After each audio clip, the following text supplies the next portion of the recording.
Guys, ito po yung napundar ko sa 7 taon ko sa abroad.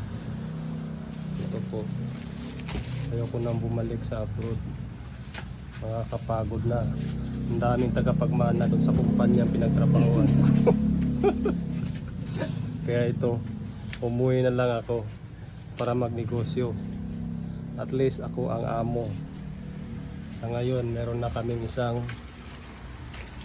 kinapasahuran. Ayan. Ate, mag-hello ka te. Hello. Live ba yan? Hindi, video to.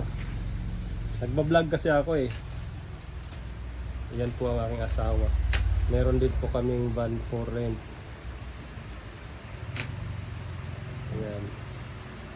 Sa mga OFW dyan na pagod na magtrabaho, umuwi na kayo. Magnegosyo na lang tayo. Nakakapagod sa ibang bansa. Kung malaki na yung naipon nyo dyan, ayun, pwede na kayong umuwi dito. Magnegosyo na lang tayo.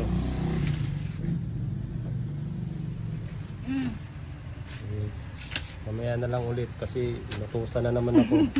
Magdi-deliver ako ng mga order. Salamat guys.